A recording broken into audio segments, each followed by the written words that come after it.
जो भारतीय जनता पार्टी की सरकार है लगातार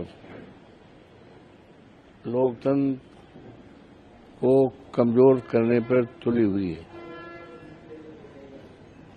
बाबा साहब भीमराव अम्बेडकर भारत रत्न, जिन्होंने वोट देने का अधिकार दिया है और इस अधिकार से कीमती चीज इस धरती पर कुछ नहीं है।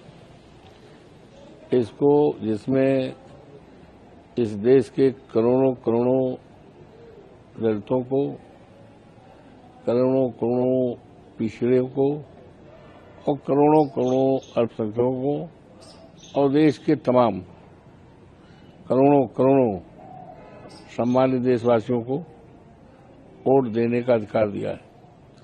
लेकिन इस अधिकार को खत्म करके भारतीय जनता पार्टी लोकतंत्र को कमजोर करना चाहती है और इसके लिए तरह तरह का प्लान बना रही है।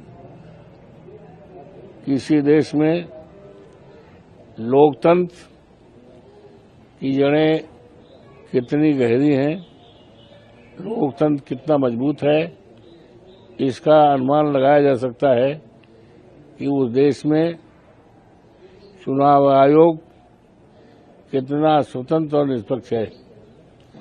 लेकिन अफसोस के साथ कहना पड़ रहा है कि हमारे देश का चुनाव आयोग ना तो स्वतंत्र है ना निष्पक्ष है, बल्कि सच बात यह है कि सरकार के दबाव में है और सरकार के साथ कंधे से कंधा मिलाकर, कदम से कदम मिलाकर सरकार के कहने पर ही काम कर रहा है, जो हमारे देश की लोकतंत्र की जो प्रणाली है उसको कमजोर कर रहा है। यूं तो वोट को बचाने के लिए हमारे नेता और देश के कल के उम्मीद आदरणीय अखिलेश यादव जी समाजवादी पार्टी लगातार वोट को बचाने के लिए संघर्ष कर रहे हैं। आपको याद दिलाना चाहता हूं, मानसून का सत्र चल रहा था तो हम सारे सांसदों को लेकर दिल्ली में चुनाव आयोग से मिलना चाहते थे, लेकिन दुख है कि चुनाव आयोग ने मिलने से इनकार कर दिया, ज्ञापन लेने से। और लगातार हमारे नेता अखिलेश यादव जी एक एक बिंदु पर, एक एक पॉइंट पर चुनाव आयोग को अवगत भी करा रहे हैं, मीडिया के माध्यम से, अपने लेखन के माध्यम से, ज्ञापन के आधार पर। लेकिन सब अनदेखी है, क्योंकि वो तो पूरी तरह से सरकार के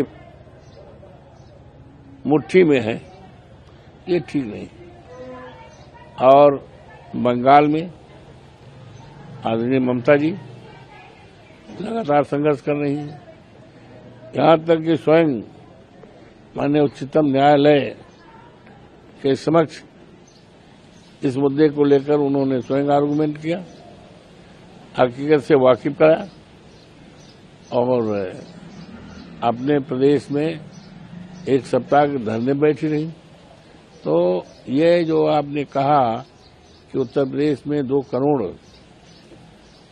लोगों का मत काटा गया है, ये मौजूदा सरकार ने कटाया है और जो वोट कटे हैं